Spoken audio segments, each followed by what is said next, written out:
Hello and welcome to another Cram Sesh episode of Push Your Glasses Up. I'm Mikey. Today I'm joined by my old buddy Casey once again. He was on not too long ago with the Last of Us episode, but we're going to revisit something very near and dear to both of our hearts, which is especially the first movie, but a whole bunch of Ninja Turtles movies. Ninja Turtles from 1990, Teenage Mutant Ninja Turtles 2, The Secret of the Ooze, Teenage Mutant Ninja Turtles 3, and TMNT, the 2007 animated movie from Imagi. Never actually learned how to say that. Not a big deal because they didn't exist for long. But hey, reminder, if you enjoy these videos, please like them, subscribe to the channel, and if you prefer these in an audio only format, you can find us on podcast services wherever you get them. Let's talk about some turtles.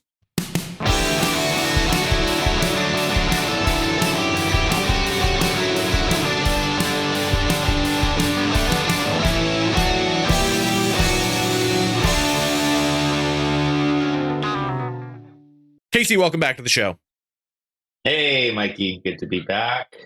I don't remember how long it's been, but The Last of Us. Always a pleasure. Well, oh yeah. Well, not since we've like interacted and talked to one another, but no. Since you've been on the show. Yes. Yes. Good to be here. Which all things Ninja Turtles. Yeah, very, very different situation we have on our hands here. We're going to go through, this is a Cram Sesh episode, so we are going through multiple movies. This is going to be Ninja Turtles 1990, Teenage Mutant Ninja Turtles The Secret of the Ooze 2, The Secret of the Ooze, and then Ninja Turtles 3, as well as the 2007 CG animated movie, which did you ever see that before? I don't know if you did it. Okay, cool. I didn't see it in theaters, but I saw it as soon as it was on DVD. So, yeah. But also, both of us, the very first movie is for both of us one of our favorite movies. So, I'm very excited to talk about this with you, and we had this plan set up for a long time. So, it's finally able to do this is very exciting. What is your actual history with the first movie? Because you were probably what, like 3.5 when it came out? Yeah, I don't know when. I definitely don't think I saw it in theaters because at max I would have been 4. Right. So I just don't think this is a movie you would. I don't even know if I liked Ninja Turtles. I probably had toys. I will say I was 4.5 and I saw it in theaters, and you were probably like just over 3. Yeah. So, like, if I saw this in theaters, I'd be shocked because I also famously was, like, really scared of, like, anything remotely dark in a movie theater. I wasn't sure if you were going to say, like, dark or, like, puppets or... No, well, like the first movie that I believe my parents ever took me was The Little Mermaid, and I could not finish it. I was too scared of Ursula. So, like, that's a bright, colorful movie, and you were 2, right? It was 1989. I mean, I might have been 3. I don't know, but you know, it that is a famous, like, oh, I was scared of Ursula. I was scared of, like, couldn't watch. I mean, I think The Wizard of Oz is still pretty scary, but you know, watching that witch, I think maybe witches scared me. I don't know, but anyways. This was a big movie in my household for watching on VHS. I definitely had it on VHS. With the green lid on it. With the green lid, with the baseball game, catching the outfield ball, going to Pizza Hut, commercial beforehand. And, you know, I just loved it. I loved everything Ninja Turtles as a kid. I had a ton of action figures. I loved the video games. I loved the cartoon. Kind of read the comics, like the Ninja Turtle Adventure, the Archie comics, ones at the time, which are referenced in this first movie. Yeah, but that one was definitely also like a weird vibe. Like, I was like, who are all these characters? And depending on what issue I got, I was like, why does Raph have like a weird outfit on or anything like that? So mostly like TV and like based media is what I consumed, but loved this movie as a kid. Really didn't revisit it until maybe in my late teens, early 20s, where I started to really like just to think like I just like legitimately think this is a great movie. Yeah. Like I put this on Threads last night, but like I still so badly, all I want for this movie is for some label out there to put out like a really, really decent, like even decent, like I'm not even saying great, decent Blu-ray release with like commentary, special features, making of, because like there has to be stuff out there. And I know there's a commentary on the European release, but anyways, I love this movie. I think there's a ton of great moments in it, but yeah, as a kid, I mean, I don't think I could have asked for a better like representation of like my heroes. Yeah. Until the second one, but I have thoughts on that, which we'll talk about. Yeah. How about you? So this, I just like you, and being brought to the theater for like Disney movies and stuff. The earliest movie that I remember seeing is a revival of Peter Pan. But the first movie that I ever was like, you need to bring me to the movies to see a movie, was this movie. This was the first movie that, like, this I consider my first movie theater movie because it's the one that I wanted to go to, because I had already seen Peter Pan at home. So like that wasn't a big deal to me. This was the first time I was like seeing a new movie at a theater. And I remember, I mean, I was 4.5. We had just moved up to what I think of as my hometown. We moved there when I was just about to turn 4, and I lived there until I was 15, and so that is my hometown, the way I think of it. And so the closest movie theater to us at that time was about a half hour away. So I distinctively remember like being in the theater at the Sears Town Mall in Leominster for that, which at the time was I think it's before it was a Sony theater, especially before they started regulating that movie companies couldn't own theaters anymore. But they I think it was a Lowe's, and then it became a Sony, and then now it's the same janky little company that's at the Alewife station now. Sure. But yeah, I have adored this movie since I was a kid. I never actually, like you said, that you kind of like lost it for a little while and came back to it in late teens or whatever. I have legitimately watched this movie once or twice every year since I was 4 years old. Yeah. And that's the thing, is like, I feel like I always appreciated it, but when I started buying movies, like on DVD especially, I very consciously was like, I'm only buying a DVD of a movie. I would blind buy a lot of stuff, but I would only buy a movie if it had special features. Yep. So the fact that there was like never a good copy of Ninja Turtles, and the first version of that DVD is like the ugliest box art too. It's they're like all they're all terrible because there's no good a promo images from the first movie, and that's why, and it's infuriating. The poster. Well, yeah. But I mean in terms of like, because they're not going to use the same poster over and over to re-release it and whatever. But like, it's infuriating. Like, at least use the ones from Secret of the Ooze. But every single time that you see like on streaming or whatever, it's always close-ups of the faces from Ninja Turtles 3. The worst suits on Earth. Not as bad as the next mutation, but you know, it's much better. No, it's slightly better, but not quite as bad.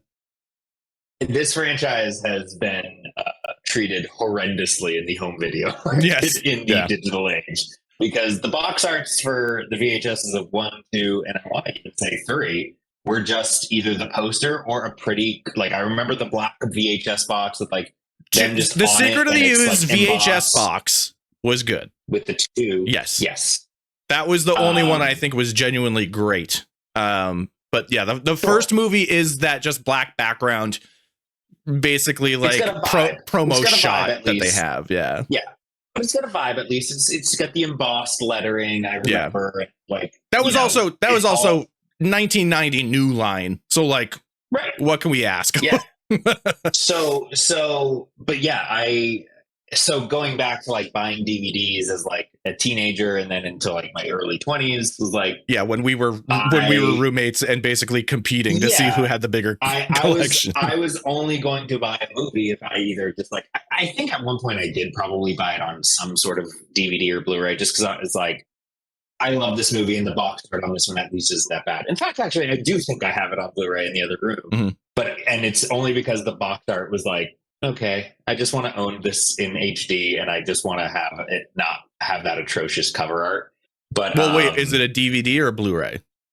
It's a Blu-ray. Okay, so yes, it is HD. I'll see if I can find it in between. Well, is it the one with is it the one that is the same promo image of the 4 turtles, but it's the gradient background? I'll have to find it. Because that's the one that I think is atrocious.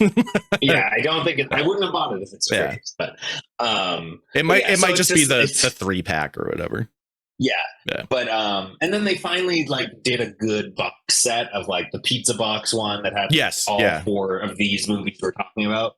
But then again, it was just like, oh, there's nothing extra here. It's literally just a new box for these same old discs. And I was like, 2-sided DVDs with 1 movie on each side. Yeah. Yeah. And then like, just again, while we're talking about that, insult to injury is the fact that Ninja Turtles 3 has the subtitle Turtles in Time added to it on these home video releases, and like that's not the official title. Enough, I get why they do it. But yeah, so I feel like with the missed opportunity of the pizza box set, I feel like this is just a movie that, and like if they want to do special features for the others, great, but like this is the one that I just feel like I want like Shout Factory to just make a nice version of this movie, like pay for the license, make it a steelbook, whatever. And like there's so many like tremendous what's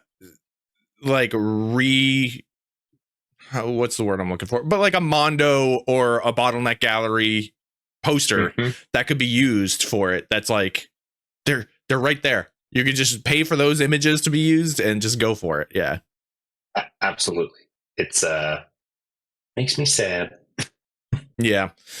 What is nice is as much as like the DVD box sets or Blu-ray box sets aren't like ever tremendous, watching this via, I mean, it is a Movies Anywhere series of movies, so you buy them on Vudu, you can watch them on Amazon, like it'll switch over like that.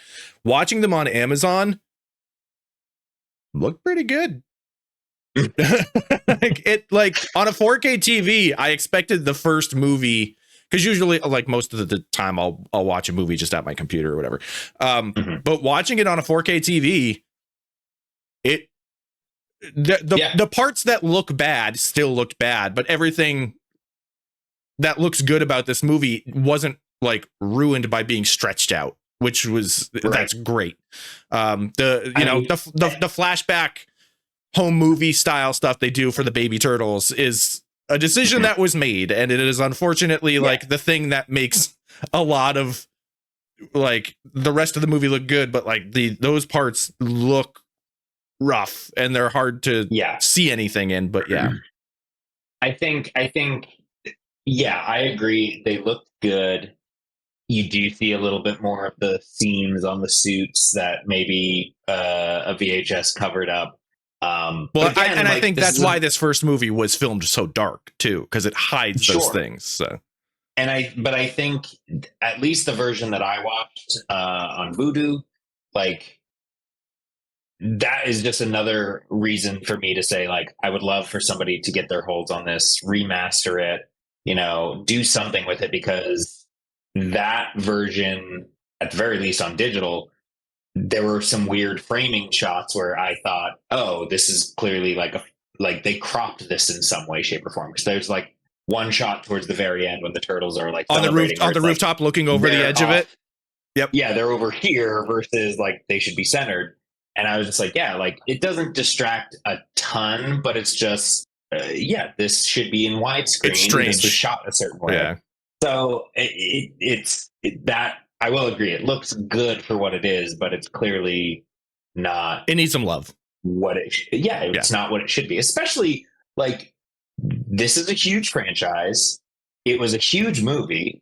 It was, if I'm not mistaken, for the longest time, like one of the highest grossing independent movie of all time. Yes, I want to say it wasn't until like I'm not going to name a specific movie off the top of my head, but like it was like 2002. It was like, it was Lord of the Rings. It was Lord of the Rings.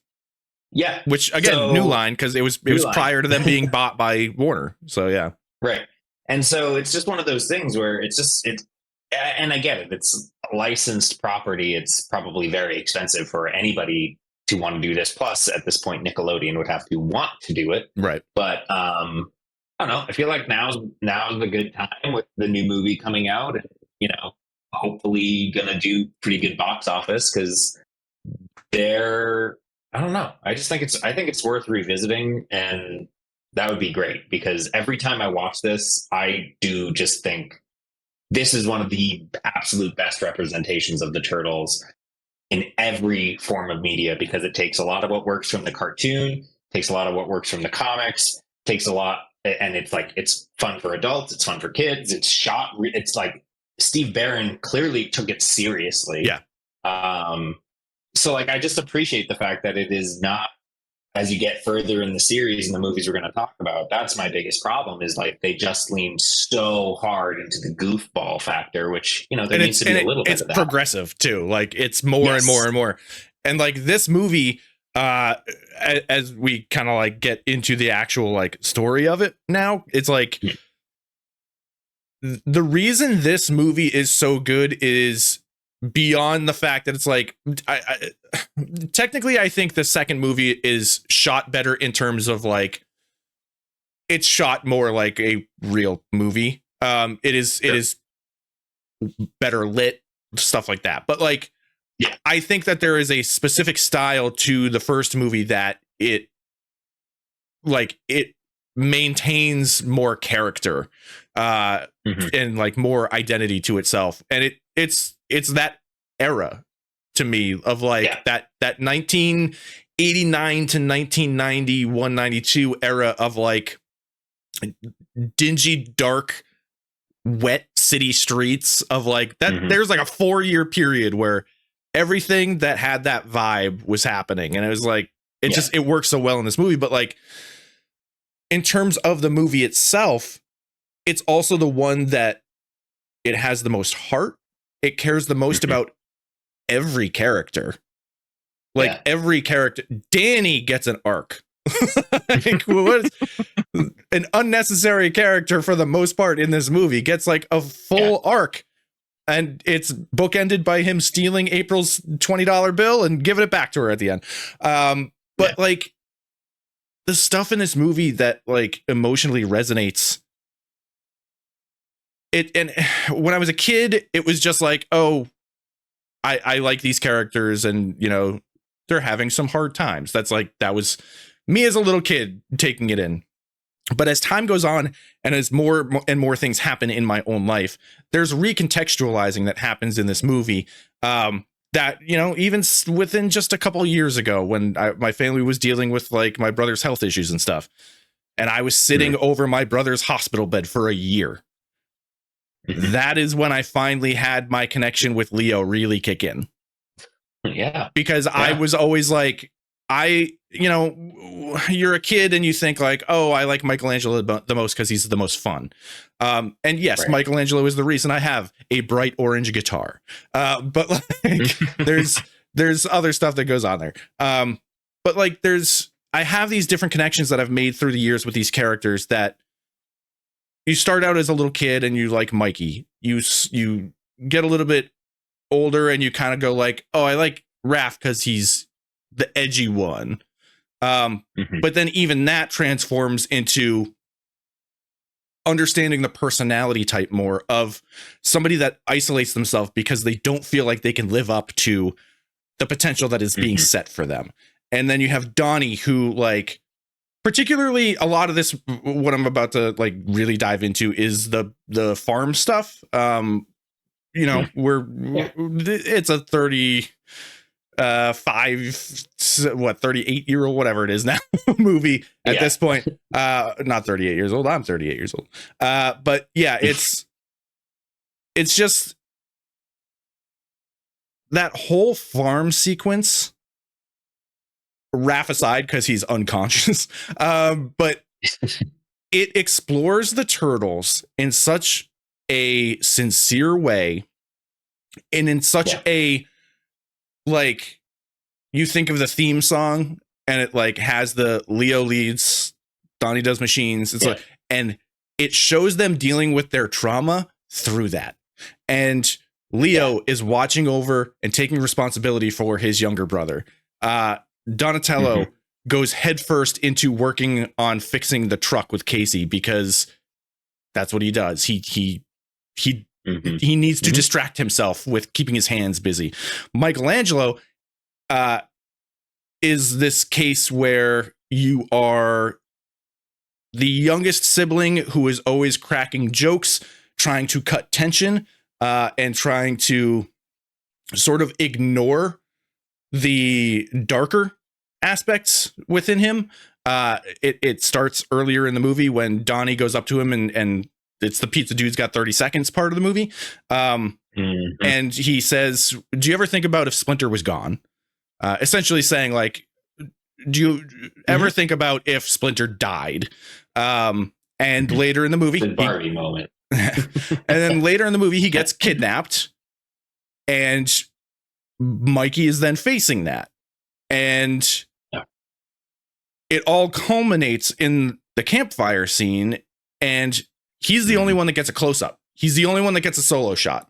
Raph is shown with a smile on his face because he was relieved, and Leo and he are like holding hands, and Donatello is consoling Michelangelo, but he's still in the two shot. Michelangelo gets the single crying, and it is like, without a doubt, like probably my favorite scene in any movie is that entire sequence with Splinter in the fire astral projecting, and just the earlier on in the movie, you have him talking to Raph after Raph goes on one of his like solo outbursts, and he's just like, listen, I know you're struggling with this. But these things that you have, and it like even the TMNT movie, the CG one, has this almost exact same moment where he's telling him that these are good qualities. You just need to know how to harness them and use them the right way. So for Splinter to then have those moments with them, like in that campfire scene, just to explain, like, you're all coming together. This is why you're strong. This is why things can work out better, is because you're coming together as a team and as a family, as brothers. And that even, like, I was saying, like, there's stuff that I notice almost every time in this movie. And I legitimately have probably watched this movie about 100 times at this point in my life. At the very, very end, when they are on the rooftop celebrating, literally the shot as it fades to credits, Michelangelo, Leo, and Donatello are like dancing, celebrating. Raphael goes up to Splinter, and his body language is like, I'm sorry. And then he hugs Splinter. And it fades to credits. And there's these little subtle things that happen in this movie that, like, it's hard to explain to people. Like, you really should watch this Ninja Turtles movie. Like, it's a very strange thing to try to convince somebody of, like, no, I swear there's things in the, like, yes, it's very late 80s, early 90s. It's gonna have those things. It's not the Vanilla Ice one that you think it is. There's a lot more seriousness to it. And so it's just this strange thing where I find myself in this position of trying to defend this movie even if nobody's like coming for it or whatever, but like I'm always in this movie's corner because it explores things that a Ninja Turtles movie made in 1990 is surprising. It's one of those things where, I mean, I wish I could remember more of the cultural context of like where was the cartoon at this point. I mean, you know, obviously 3-4 years, like I know it's huge at this point, but we're beyond to have any movie with this type of IP that's very popular take 20 whatever it is, 20-ish minutes, 25 minutes out of a less than a 100-minute movie, or maybe 100 minutes or change, but on that farm and do that is that would never be done. I feel like I think the closest we've gotten in modern times is probably the farm scene in Avengers: Age of Ultron. But even that feels like there's so many characters going through, and you're trying to move. There's 90 different plots happening. Yeah. There's so much happening, and like you get a couple of nice moments, but it's very. I feel like that's like, I mean, it's been a while since I watched it. I feel like that's like 10 minutes out of a 2-hour and 20-minute movie. So it's like, it's just another thing to move the plot along versus this is the middle part of this movie, where they are broken, they are defeated, they don't know what's going on, they don't know how to deal with each other, with themselves. And I think it is, and something that resonated to me as far as like a new thing that I experienced this time around was I've always same thing, like that campfire scene. A lot of the Splinter stuff is very just like, you know, it's moved me in the past, but you know, shameless plug as a soon to be first time father, hearing all this talk shameless plug for my future baby. It was just like there was a moment where I was like, oh no, this is hitting me in a different way that I wasn't planning on. And it did, you know, like it did that for me when my first nephew was born too. Like it recontextualizes how you see things. It's similar. I use this comparison a lot in talking to people about like going to Disney parks. Is like when I was a kid, the magic was the place. Now for me, the magic is going and like spending 10 minutes when you first go in the gates and just watching kids experience it for the first time. It's unbelievable. And so, you know, I think we could talk about this all day long, but I do think like those moments help create, like it's the pieces that make the whole better. And that is why I remember as a kid, everyone likes the first one, but they love the second one. And we could talk about that once we start like getting into the second one. And you have a personal vendetta. Well, it's just, I started to realize as I came back to this movie, like I was like, man, this one is so much better than the first. Cause I do like how it is closer to the comics. It follows actual storylines from the comics. Shredder is like really intimidating in it. The Foot are really intimidating. It has like some spooky moments, like when they confront April in the subway in the only subway I could ever imagine. Let me just clarify. You accidentally said instead of like more or better than the first. You meant the first one is better than Secret of the Ooze. Yes. In my opinion. And so I just think that like the only word I can describe is like, I just feel like the vibes of this feels more like New York, like kind of like clandestine ninja clan that is committing crimes and like these heroes that are just like unconventional. And I just feel like everything about the movie comes together, from the casting to the story. I mean, there's a couple moments where I'm still like, it's a little cheesy, and this like this 3-second moment or this or that, you know, it is still meant to be a kid's movie, but I just think the whole is so solid, and it has one of my favorite, a lot of my favorite, like just movie lines in general. Specifically, never pay, forgiveness is divine, but never pay full price for late pizza, and the classic "oops" when Casey Jones casually murders. Well, hey, he lived. He lived. As you can tell in the first movie. Attempted manslaughter. Yeah, So and it's just it's so fun to watch. well, it's interesting too because it has humor. It's not like it's a completely dead serious movie. It just No. it just handles a lot of its humor better than what progressively happens through these three movies. Yeah. Yes. Because it's a lot of its references are already dated. Like Raphael is Raphael is fed up with Michelangelo doing a Humphrey Bogart impression, like a Cagney impression. Cagney. Like that's why I think a lot of the humor works is because when they do make references, they were already at a place where it's like they're old / timeless. Whereas like you get to the third movie and they make a Don King reference and it's like, come on, dude.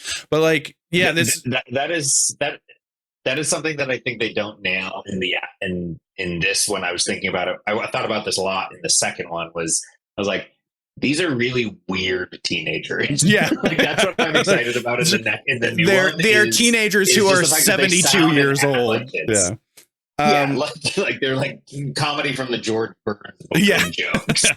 But like a thing that I just and it like goes down into the score where it's like when it wants to be serious, it takes itself serious. Like it's not just like kid serious.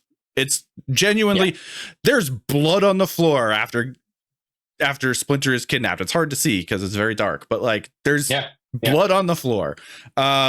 And like the soundtrack is just like, you know, the joke about like the GoldenEye 007 on N64, like how the menu screen music didn't have to go so hard or whatever. It's like, dude, the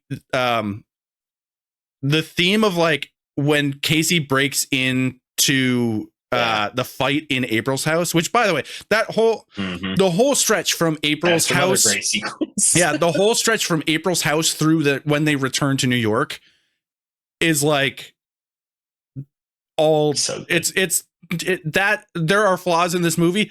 Basically, none of them are in that like 40-minute stretch.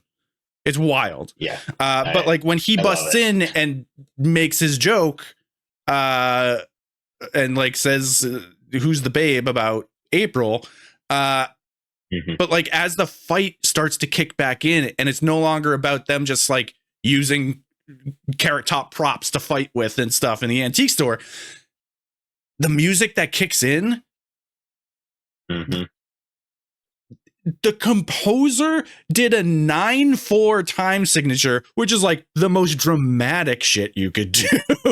And it is so effective and so tense. And it's just like, it's unbelievable what these little, like, it's that thing that I was just saying about, like, it didn't have to go hard. Every little bit, like every person was doing their job in that way, like for a good portion of this movie, not for the entire run of the movie, but like during those segments, everybody understood the assignment that they had in that moment. And it's like, it just it hits so hard. And like to reference the stuff that happened with my brother and stuff, we were in New York for a long stretch of that, and there were days when I would walk. His hospital overlooked Central Park, and so I would go for walks in Central Park, and so on occasion I would like. We were on the Upper East Side, and so I would go over to the Upper West Side section of the park and be like, yep, this is where those kids stole the purse from the old lady and Casey attacked or like pounced on them and stuff. And it's like, that's why I think this movie feels so like there are clearly in Secret of the Ooze, like New York establishing shots and like location shots, like Kino meeting up with the gang where you have like the bridge in the background and stuff. It's all there. But like the actual in the moments things, this is like the only time it feels like New York, and it feels like that like 70s and 80s Scorsese New York, which is like which is fantastic. And that's the way I always picture movie New York, is because of this movie. And every other time it's New York and it's just like Rockefeller Center and like That's not New York in the movies. That's New York in New York. Yeah. That's not New York in the movies. Yeah. But yeah, I'm just like, I'm always blown away revisiting this, and like the cinematography we've talked about, but like it's like this, the cinematographer for this movie did Muppet Christmas Carol and Muppet Treasure Island right after this. It's like, oh wow, yeah, it's like dude knew what he was doing. He worked with Henson a bunch. Like he was a Henson guy. He was like, he did stuff for The Storyteller and The Henson Hour, and like then he did Ninja Turtles, then he did those two Muppets movies. And it's like he understood what working in this environment was like, and why setting an atmosphere for it. Yes, it's to hide the seams of the suits, but it sets an atmosphere for these characters and for the locations that like it just really emphasizes like there's a drama in this movie that is also just New York, and it's the wonderful. Fifth turtle. Yeah, it's the Jenica of its age. There's 900 million things we could say about this movie. Sam Rockwell is in this movie. Like it's my one of my favorite cameos. Skeet Ulrich is in this movie technically too. You never really see him though. He's in the Foot Clan with Sam Rockwell. He's like the older teenagers in the you never see him. He's like behind Casey's head at the end and stuff. But but yeah, I love this movie so much. It is one of my favorite movies of all time. That will never change. At this point, after watching it about 100 times, that would be bad if it changed. This time, you're like, you know what? Maybe not so good. I will say, as we're about to get into Ninja Turtles 2. So I will say, Corey Feldman, not the best Donatello. I think we're about to get to the better voice for Donatello. It's the one I associate the most. I think it's the one that fits the character better in 2. I still think, though, Josh Pais is the best Raphael. Oh, 100%. And he's only in this movie. I know, it kills me. But I will say,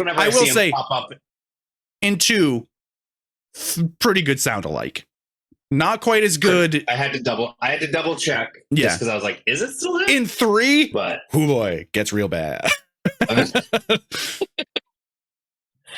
Well, shall we move on to 2? Yeah. We can talk about Secret of the Ooze now, which is I adored as a kid. I would say as a kid, I liked it as much as the first movie. Yeah, I think as a kid, there's no question. Yeah. This is like a knockout of the park in so many ways. It's a lot more like the cartoon, I would say. You get more mutants, you get Super Shredder. Sure, Vanilla Ice. I don't remember if I thought that was cool or not as a kid. I probably loved it, but maybe I want to see legitimately cooler than I that was. Sequence is only like 4 minutes long, and so now I'm just like, whatever, dude. But yeah, like on paper for a kid, it's like this all adds up to more goodness, and I remember loving it. And I'm not saying it's bad, but I remember growing up, everyone was like, yeah, 2's the best, 2's the best, 2's the best. And then when I would tell people like, actually, I think 1 is better if you revisit it, they're like, no way. And I'm like, but then they refuse to revisit it. I'm like, empirically, I think it is better. Yeah. Like I think Secret of the Ooze is the better constructed movie in terms of like a movie being made. I think the quality of the storytelling in the first movie is the better movie. It's more impactful. It has messages and meaning and character growth and stuff. Whereas this is just like, it's a long episode of the cartoon, which is, yeah. It's answering a question that, well, it's in that it's only kind of answering a question. It's like the answer is, it doesn't matter. It doesn't matter. You're special because you're here now. All right. Yeah, which like I guess is like for a kid, maybe that's a very like heady topic to wrap your head around. But like, but I know like for a fact, like as a 5 or 6 year old watching this, that was all going over my head. I was looking for the next fight or the next joke or Michelangelo being silly. Big dandelion. So yeah, big dandelion, which I also didn't really realize. That's one of those things. You didn't realize it, even though the guy goes, dandelion.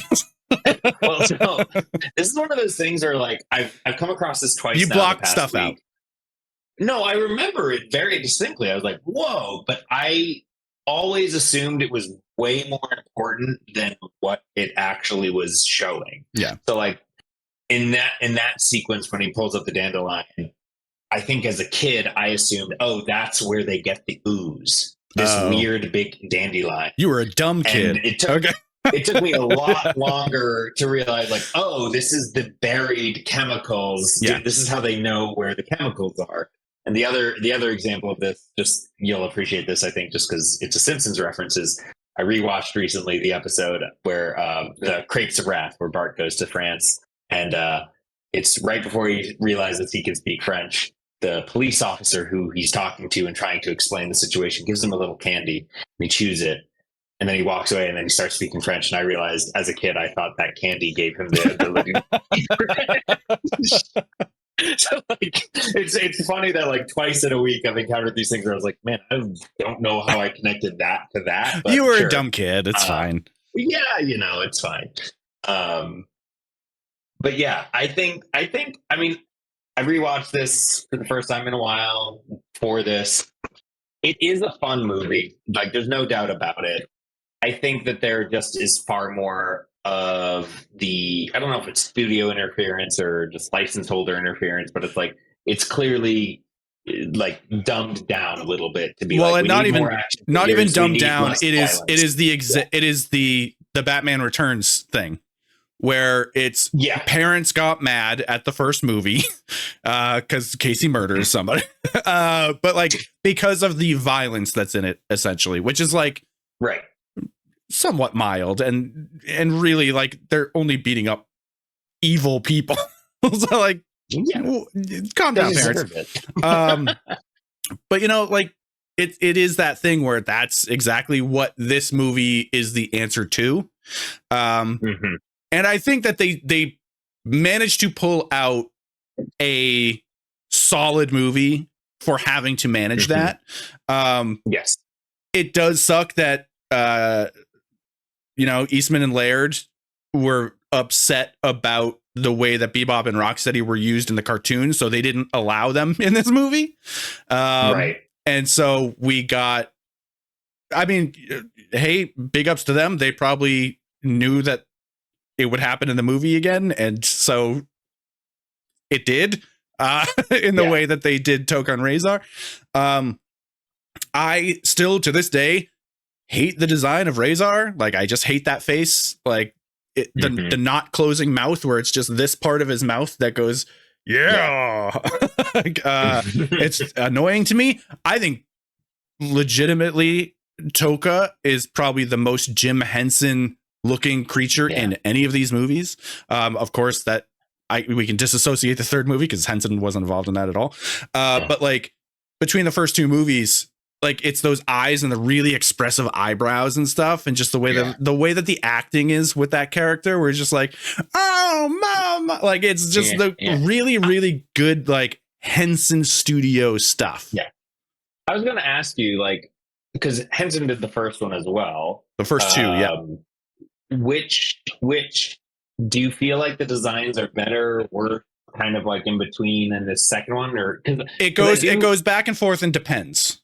I think Splinter and the Turtles, but I think are better in the first one design wise. Yeah, I think the technology that progressed in the year in between allowed the facial movements to be better in the second movie, but I like the designs of the first movie more. That being said, I think Toka is the best looking thing of any of them. That's fair. Yeah, because I noticed that, like, because we'll definitely talk about it with 3, but definitely more expressive faces. I don't love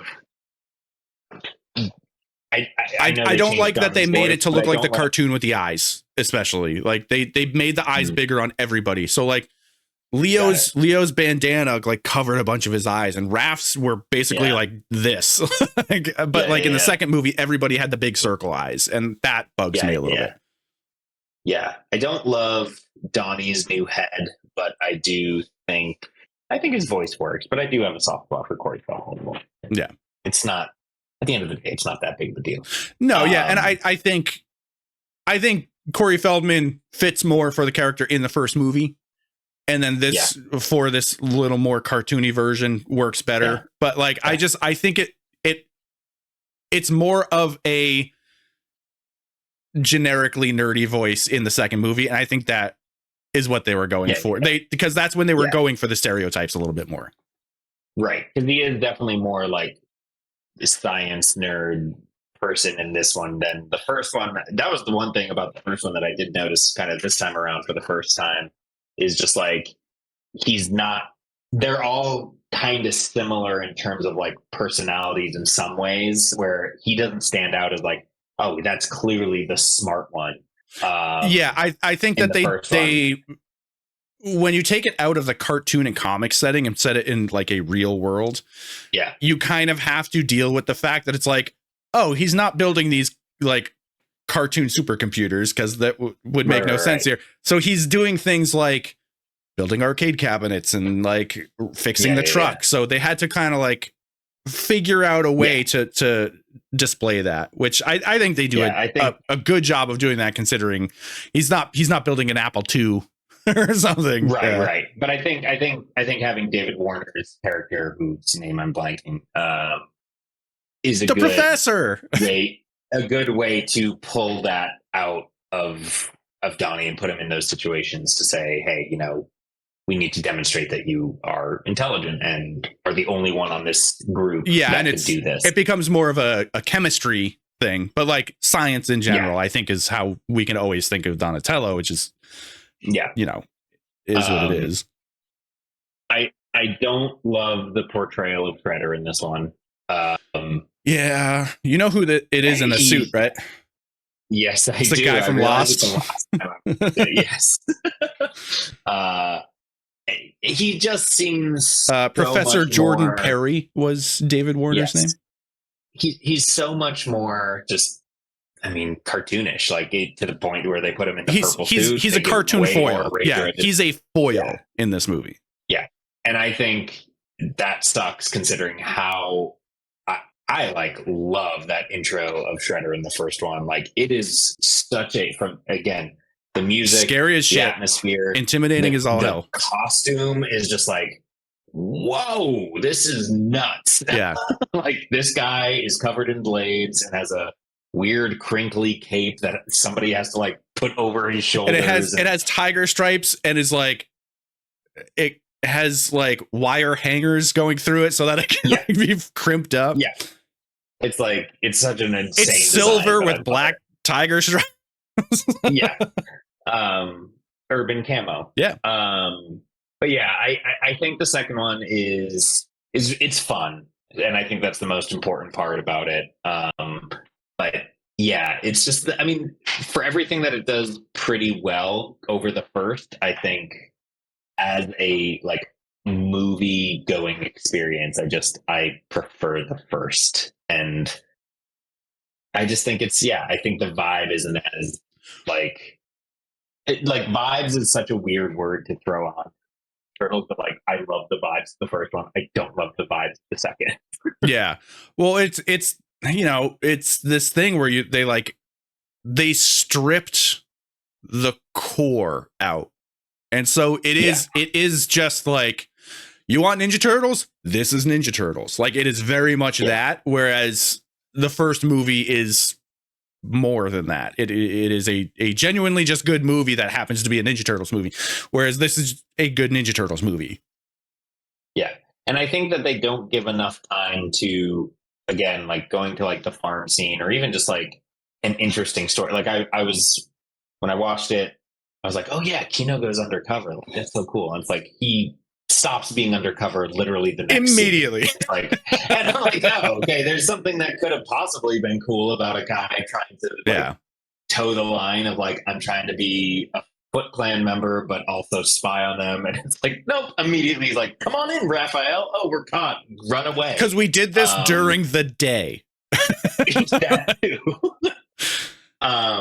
So it's just like those things that are kind of a bummer of like, there's a lot of intriguing ideas. Like the idea they cartooned it away. Yeah. Basically. Yeah. Yes. So yeah, it's like, it's fun. Super Shredder, great idea. Great add to the canon. Fantastic. And now we have to fight him in every video game.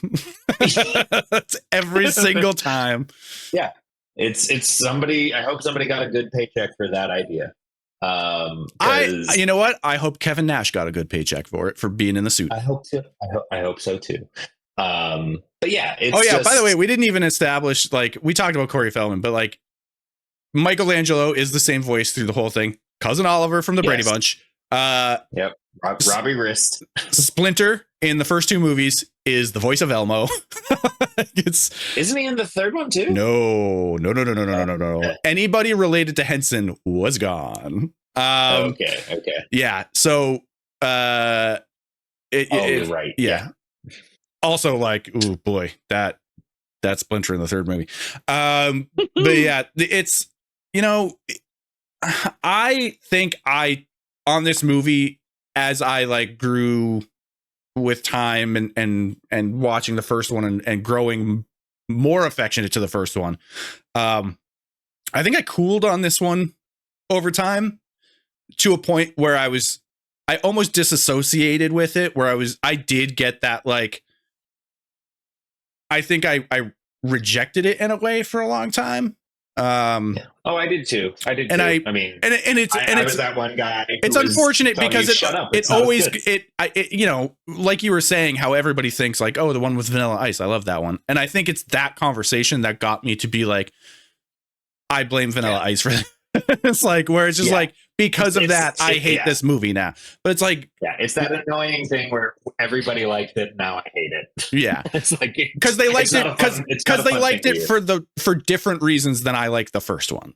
And it's exactly, I grew back out of that years ago, but like, even revisiting it now, I'm like, no, I think this is a genuinely good follow-up to the first movie. It's not the first movie, but I think it is a genuinely good follow-up to the first movie. And it, especially with the management that they had to deal with of making parents happy. Like, it could have been so much. It could have been the third movie. And so at least we got two movies in this series that I can watch back to back and be like, extremely happy with and happy with. Because it's like, if we only got that one movie, man, what a sad life we would have lived. I mean, it sounds like that might be a perfect segue. Well, talk about this. Yeah, I do want to say, like, the cinematographer in this, it's Shelley Johnson, who is very good, but didn't get like, not familiar. So Shelley Johnson's next big project was like years later with Jurassic Park 3, which is it's a good looking movie. It's not the best movie in the world, but like, it's a good movie, a good looking movie. But then he did Hidalgo. He did the first Captain America. Like, he worked with Joe Johnston a few times. But like, I think that's why this movie, like, it doesn't go full like TV show looking, because it's still somebody that understands a cinematic presence. It's not quite as like atmospheric as the first movie. Yeah.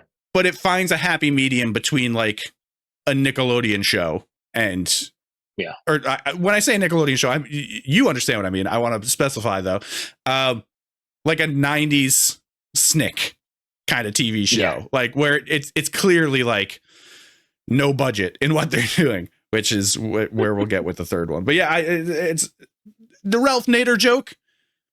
Maybe it doesn't make sense anymore for a lot of people.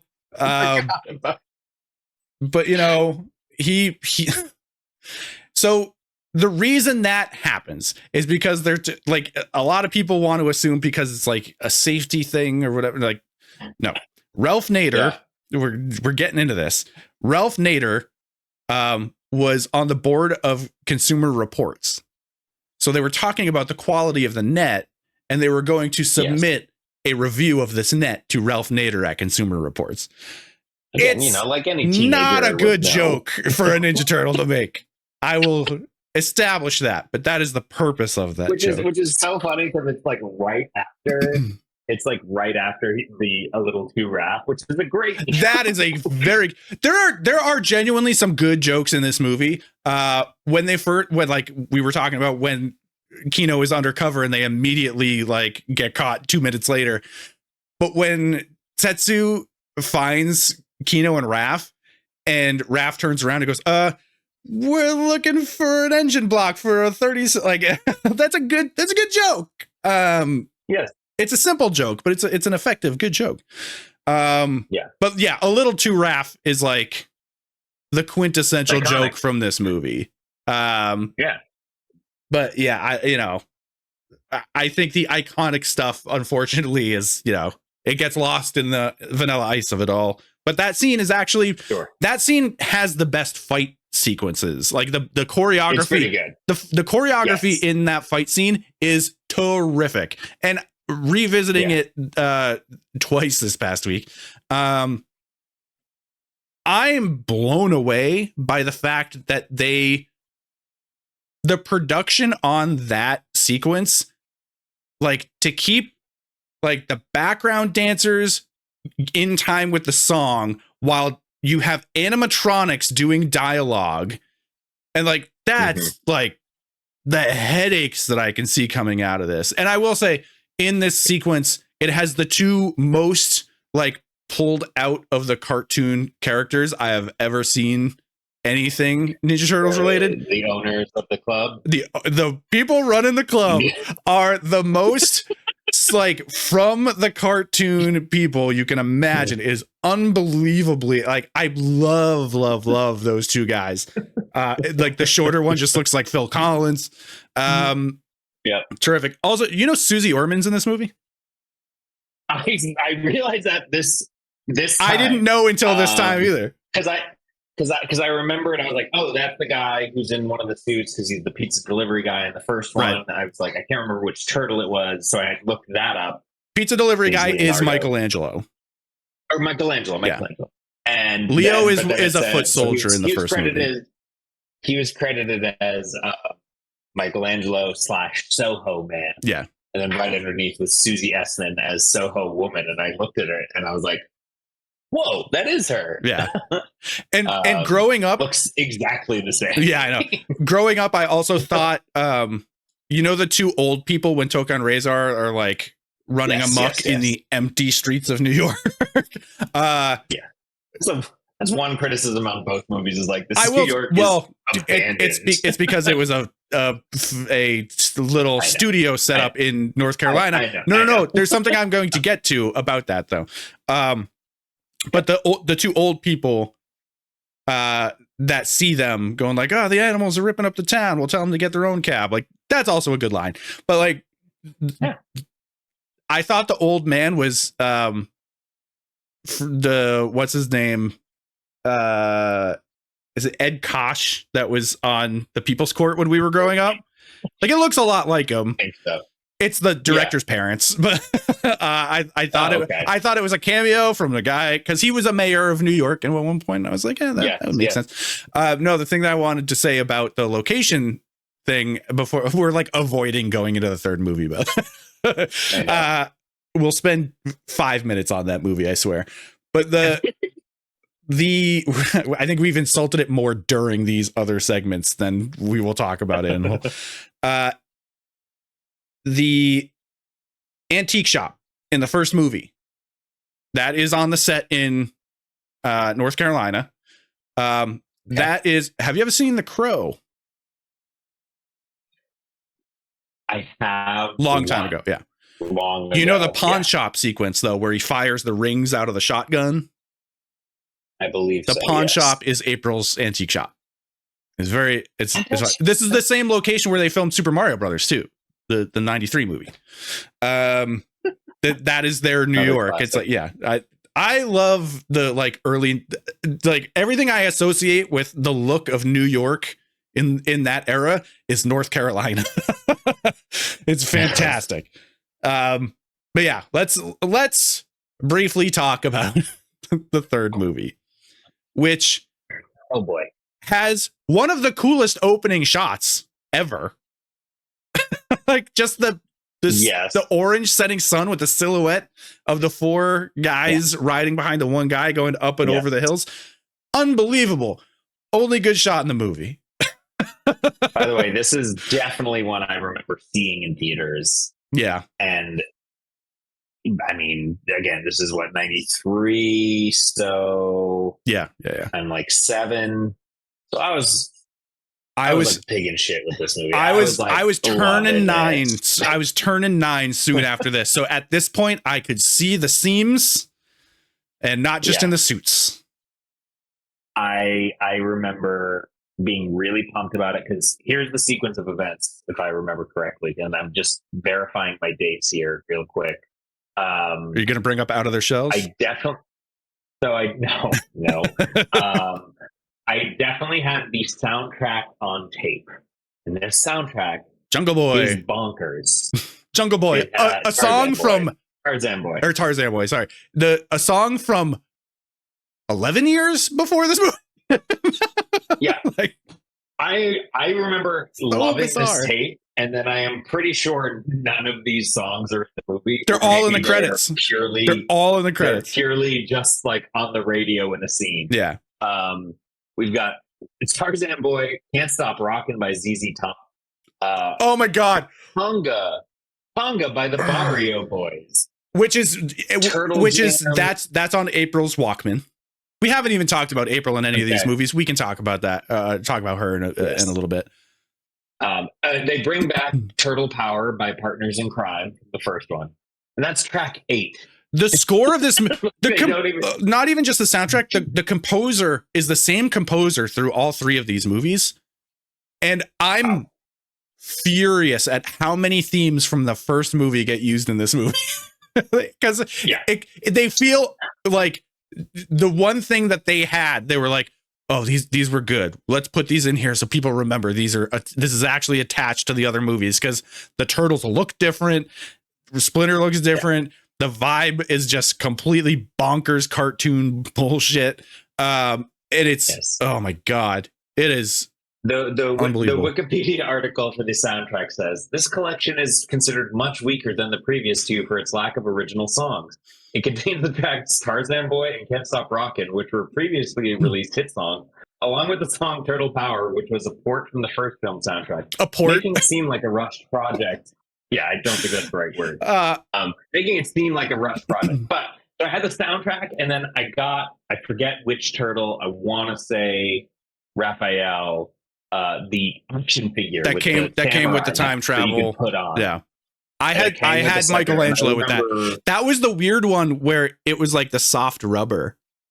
It was and I remember thinking the mask was so cool. I mean, this is definitely the movie I learned what like Shogun were, right? And samurai, like are they Shogun or samurai? I forget, but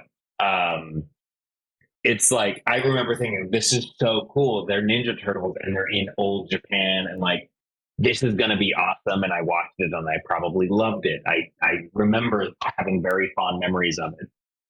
Watching it as an adult is hard, jarring to say the least. I literally and you're right. The first scene in Japan, they even the cutaway when the sword is in the tree, and then it's like someone's riding a horse and rips it out of the tree, and then it does that cut to the subway going by. It's like, holy crap, man, this is crazy. And then it immediately brings up the title of the movie, and the 4 Ninja Turtles just going.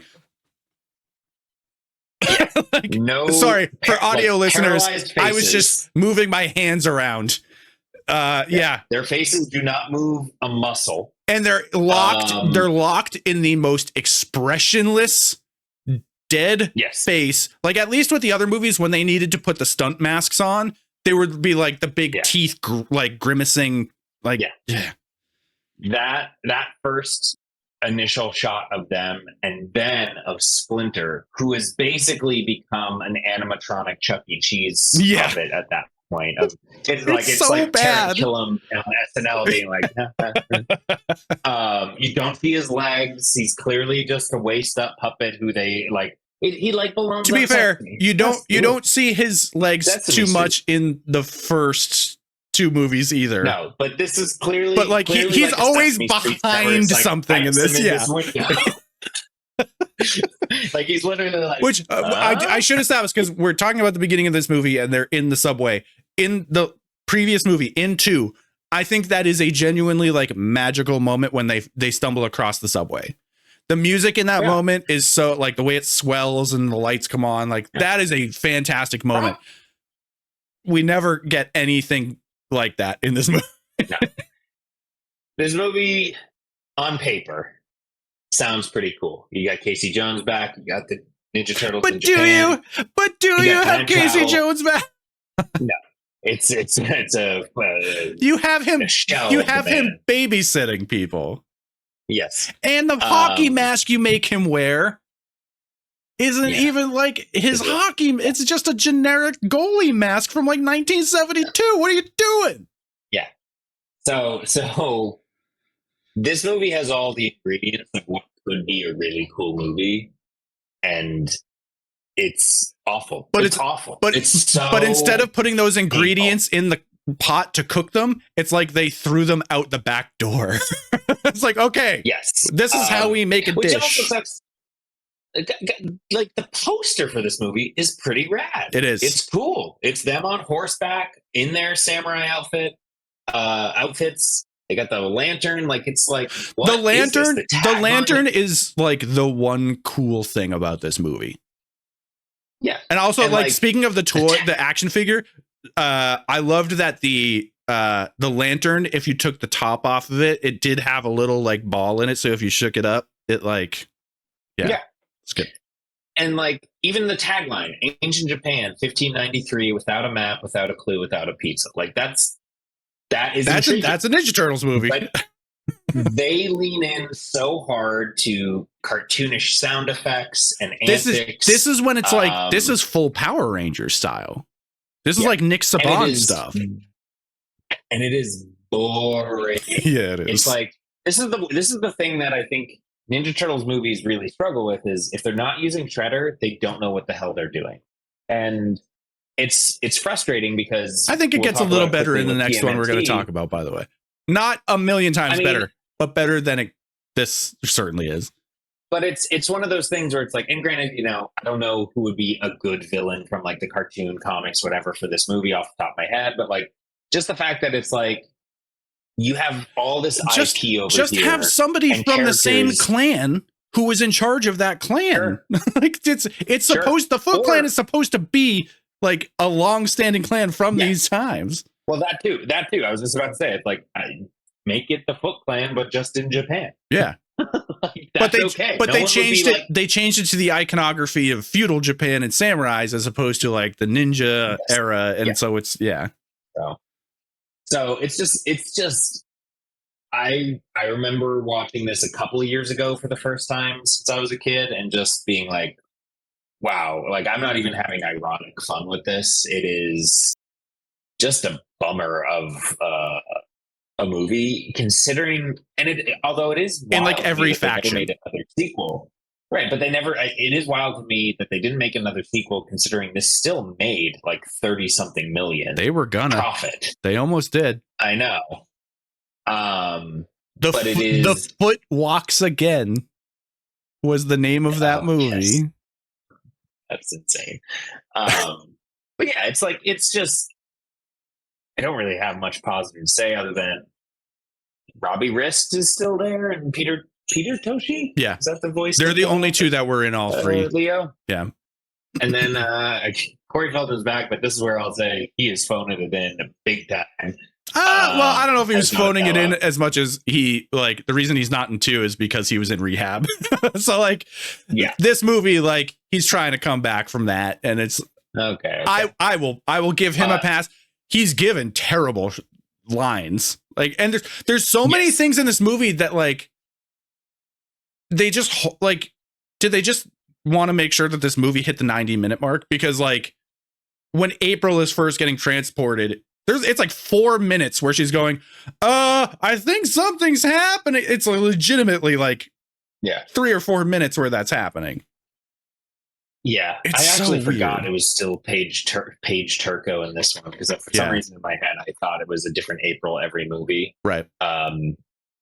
Which, by the way, I don't know which I prefer. Oh, it's Judith. Judith Hogue is like I think far and away she's just given a character to be better stuff. Yeah.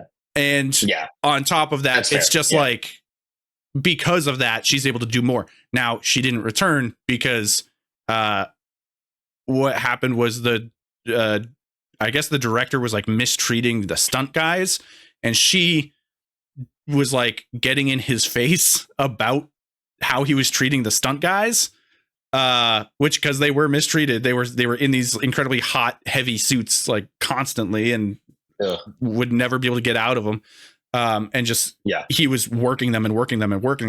But like she stood up for them to the director in front of the crew, and so she got a reputation of being difficult, which she was being a good human being. It's like, come on. I know. And then she does, we're not really talking about the Michael Bay movies. I will touch on them at the end because I did also rewatch those. But she, in a deleted scene for, I think, the second one, she is in it speaking with Megan Fox's April. Oh, sorry. In the second live, or in the live action, or well, the Megan. Yes. Yeah. The Michael Bay ones. Yeah.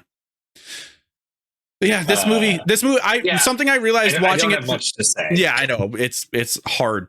It's like the suits look like they're made out of melted rubber bands. The way that the mouths move, of like how fast they're just like it's insane. Yeah. It's like clearly something happened with like the previous movie. Jim Henson died before that came out, and it is dedicated to him. Yeah. And then something happened where they could not make a connection, the two companies, anymore.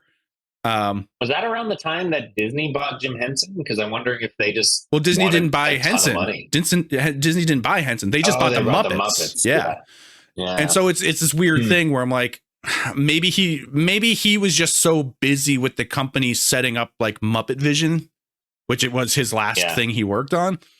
That like it wouldn't have worked out. But like, it's, if they at least had that happening, I could have at least admired the like craftsmanship of the suits, even if the movie's garbage. Like it's so weird because like the whole stuff at I want to get the name right, but I already forget. Narigama Castle, something like that. But like the castle that the bad guys are at in this movie. All of that setting and the costumes in that are genuinely like great period piece stuff. And I'm almost like, did all the budget go to that? Is that weirdly? Because like the suits all look terrible. The script is empty. It's a bad version of Army of Darkness. And I just realized that, like, because it's basically like same time even, and it's like, man, what happened? And it's like I keep bringing up the cinematographers for a reason, because as we get to this third one, it looks like a Saturday afternoon like Hercules kind of TV show. And that's this could have been a 60-minute like straight to movie, like straight to video, fun new adventure for kids. The cinematographer for this movie did Over the Top and Rambo 3, and a bunch of like American martial arts movies from Canon. So I was like, that's how he got this gig, basically, is because he did those martial arts movies. Big pedigree.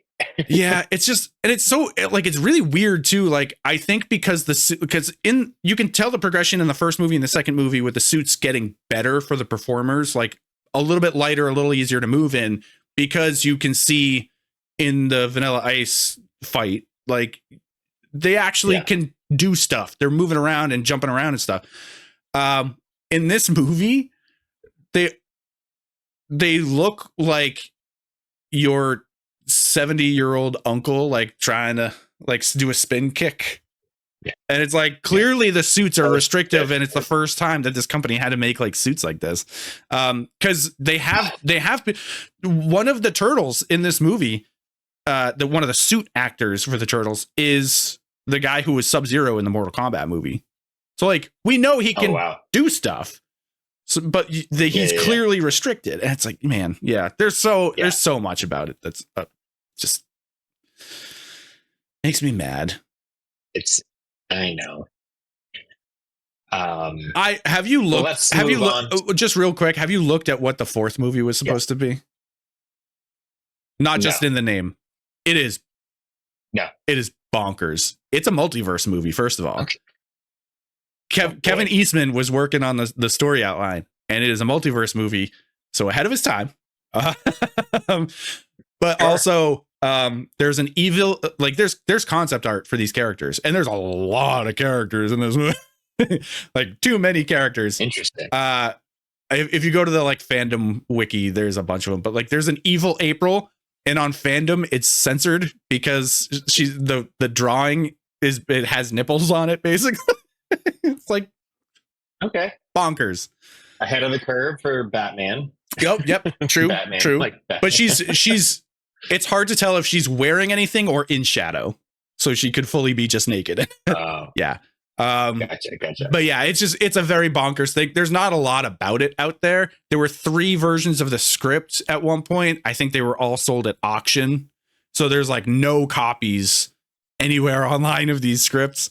But yeah, it's very strange. Characters I've never heard of from like their comics or cartoons. So yeah, it's weird. But yeah, let's move on from genuinely, like, the Michael Bay movies exist, and Ninja Turtles 3 is still the worst Ninja Turtles movie of all time. Yeah. For sure. Yeah, you were like, I have something to say. We just gotta forget. I'm gonna hold my tongue. So TMNT, you asked me at the beginning, did I see this in theaters? I did. I don't remember who with. It was 2007, so I was living in Boston. It was right before you moved in with me, I think. Yeah. So chat with some people, and I don't know, man. This is the first time I've watched it in a long time. I really didn't like it, man. I think contextually, I think about where the franchise was at this point, and it helps to make it a better movie for me. I don't think it's a tremendous movie by any means. I think it is a little underrated in the Ninja Turtles franchise as a whole, but that's on a curve because there's like Ninja Turtles 3 and the Bay movies and stuff. But like at this point in time, yes, the 2003 show was still going on, but it had faded into the bad stuff at that point. Which it was like technically the same show, but you know, when a cartoon like puts a subtitle on it, so it's kind of a different show now. That's where we were at now, where the turtles were like flung into the future and stuff. So I consider this kind of a low point for the franchise.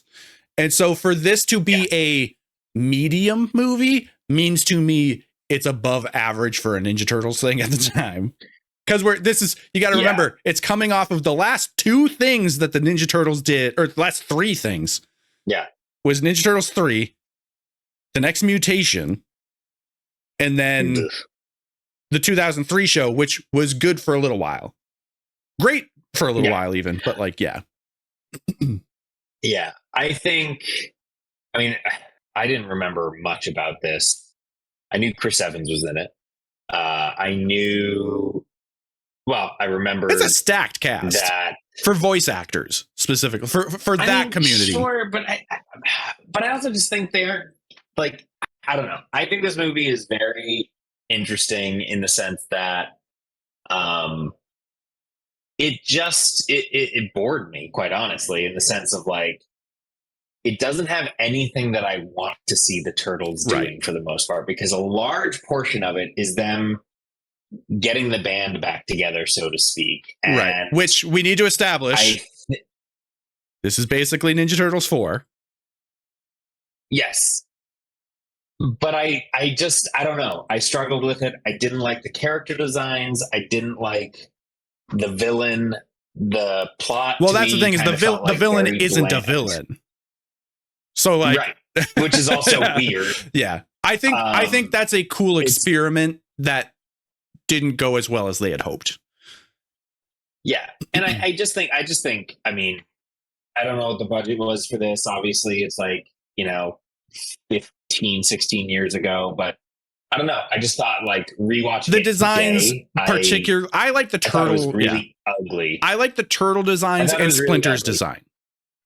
I think every human is actually pretty good. Yeah, I think every human in this movie looks bad, but I think the turtles it helps that they have like texture to their skin, because everybody else in this movie has that weird like we haven't quite figured out CG anime. It's that weird like middle of the 2000s where it's like Pixar knows what they're doing, DreamWorks kind of knows what they're doing.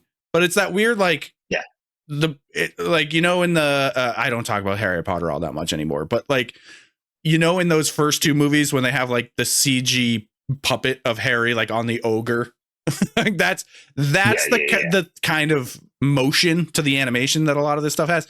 But I think there are high points in this movie that can push beyond that. And I genuinely I don't love what they do with like in this region, but I like what they do for Leo at the beginning of the movie, where he is isolated and on his own. And it is weird that he's training to become a better leader by being isolated.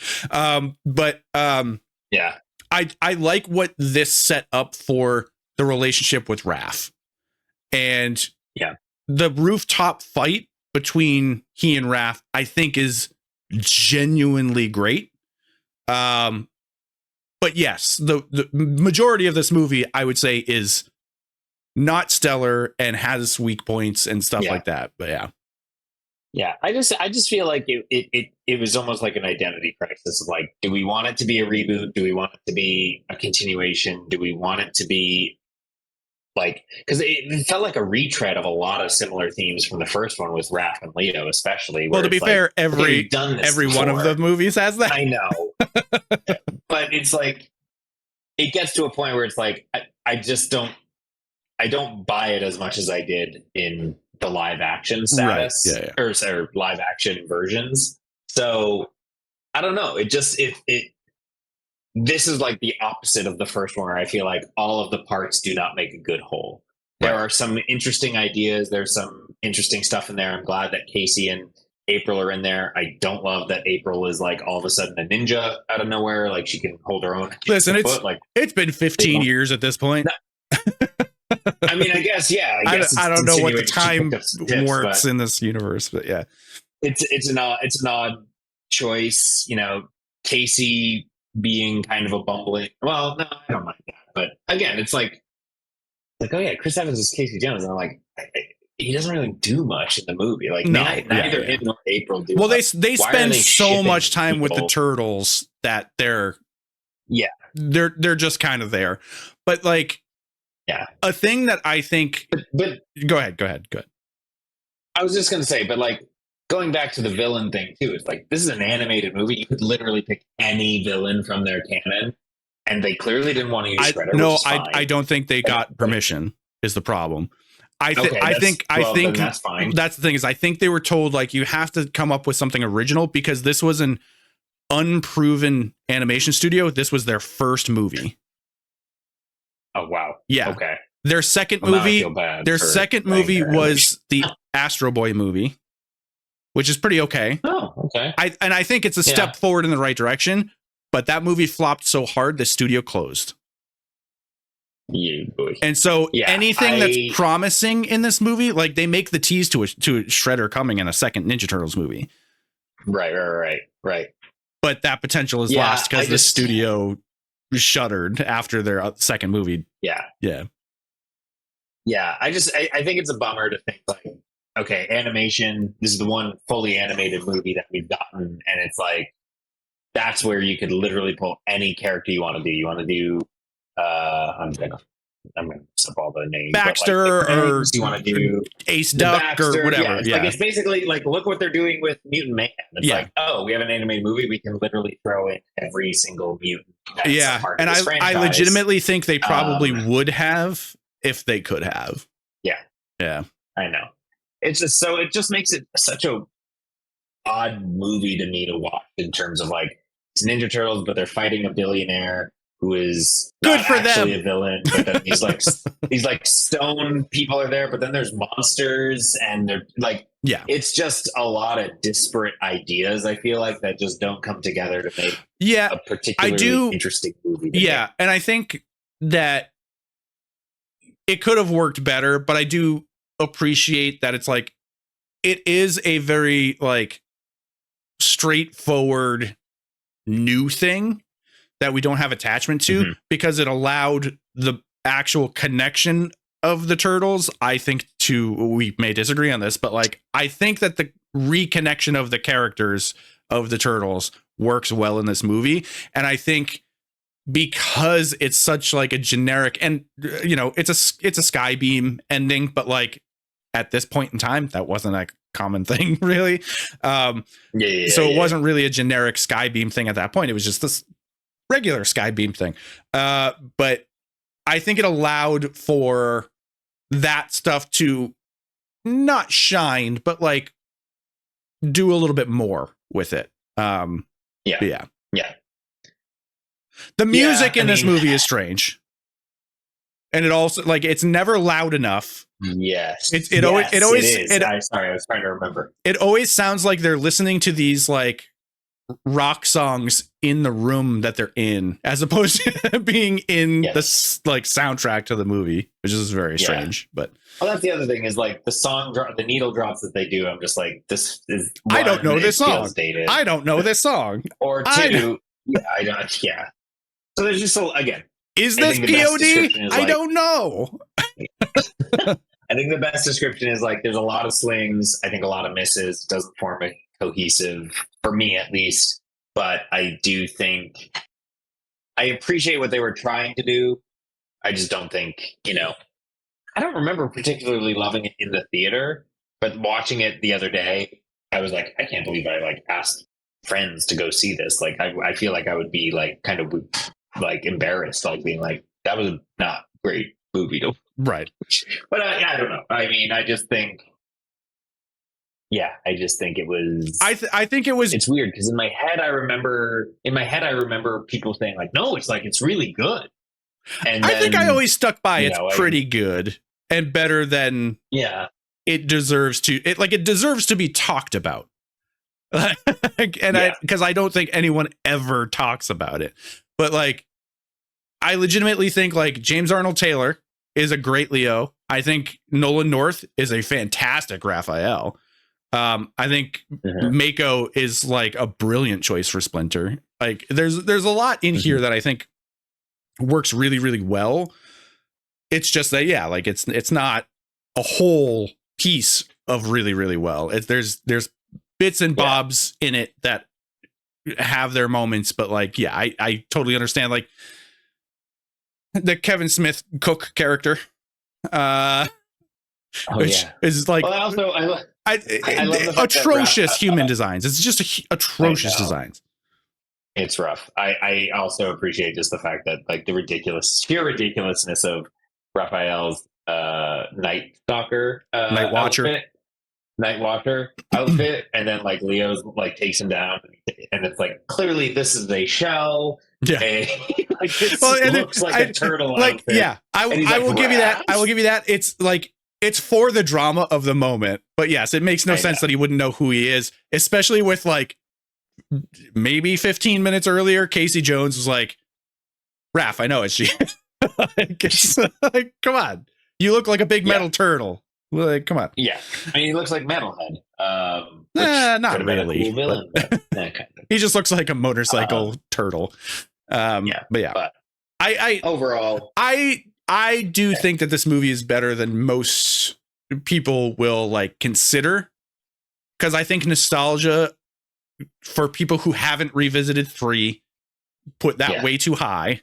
And then I think this is middling, but like, because it's middling on that curve of Ninja Turtle stuff, it's pretty good. But like, I understand if it's not fully everybody's cup of tea, because it is like, it's a weird little orphan of a movie.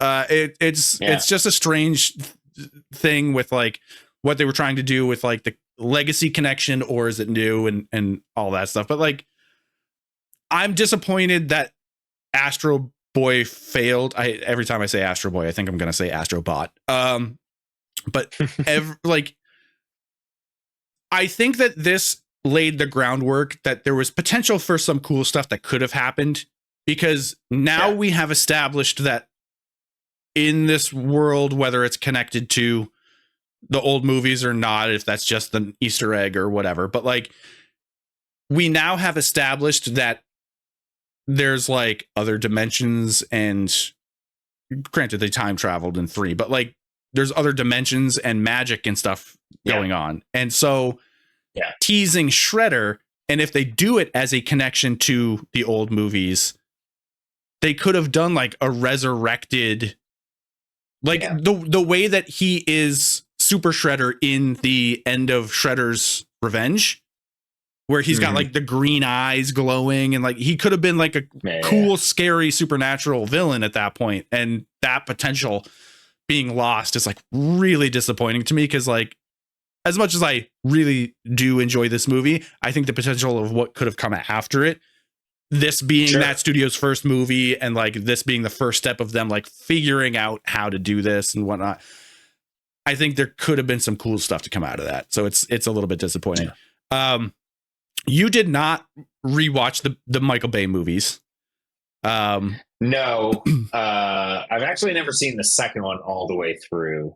I might go in and watch them again. Yeah. Just, I've already done 4 of them. May as well do right. 2. But I at least give those movies some credit just for being weird as hell and taking some swings. So, okay. And here's a movie series that has taken swings that are like, ooh, Michelangelo's a real creep in these movies. He calls dibs on April O'Neil. Yeah, I know. That's messed up. There's decisions in these movies that just make no sense to me. I do think like Alan Ritchson is a great casting for voicing. Well, he did the body work too, but like for voicing Raph. Johnny Knoxville does an okay job. He's not in the second movie, but the person they get sounds exactly like he did in the first movie. And I think Donnie is probably the only character I actually like in these movies. But yeah, it's very strange. They made really weird decisions with these movies. Casey Jones is a cop. Oh, I don't know if I knew that. Yeah, in the second movie, it's Stephen Amell from Arrow. Okay. Just playing Stephen Amell in Arrow, but he's Casey Jones as a police officer. And it's the weirdest decision they could possibly make for that character. It's real bizarre. But they do a little bit of stuff with like April when she was a kid, named the turtles, and like I do actually like that connection. That's what they do in the IDW comics and everything. And I do think that that stuff I like a little bit. Will Arnett, hate in these movies. Just really don't like him. Granted, he's playing an insufferable character, so maybe that's good. But like, it's just I don't like these movies. That's like I'm gonna probably revisit them at some point out of morbid curiosity, because I will say, I appreciate that in the second one, they were like, fuck it, let's make the cartoon. Yes. Well, that's what anybody had been ever asking for. Right. For in the first movie, years, movie, they just made basically the Amazing Spider-Man as a Ninja Turtles movie. Read into that however you want. I thoroughly enjoy the Amazing Spider-Man. It is higher on my list than I would say for most people. Not two, just one. But yeah, it's a very bizarre movie. The second one, at some point, you can forgive it because they're just like, you know what? Here's Krang. And for some reason, it's Brad Garrett voicing it. Which, you know, better than, I think it was supposed to be Fred Armisen at first, so I guess better than that. So, but yeah, they're weird movies and not really worth us spending an entire episode on. Originally that was the plan. I'm okay with it not being the way that it worked out. Well, thank you for allowing me to not have to do that. Yeah. I'm sparing both you and the viewers and listeners of this show. Fantastic. Yeah. Cool, man. Well, you're coming back for Mutant Mayhem, which is I can't wait. Very exciting. It's a very cool. Are you going to one of the early event screenings or? I don't know, because actually one of them is the day I'm seeing Oppenheimer. So okay. Unfortunately, I won't be able to do both, but definitely will plan to see it in the first, at least in the opening weekend. Yeah, because I'm really excited for it. So cool. Hoping it lives up to the hype. Yeah, because it looks good. Spider-Verse's impact on the world of animation. Love to see it. Yep. Cool. Well, we'll be back soon to talk about Mutant Mayhem, and until next time, bye.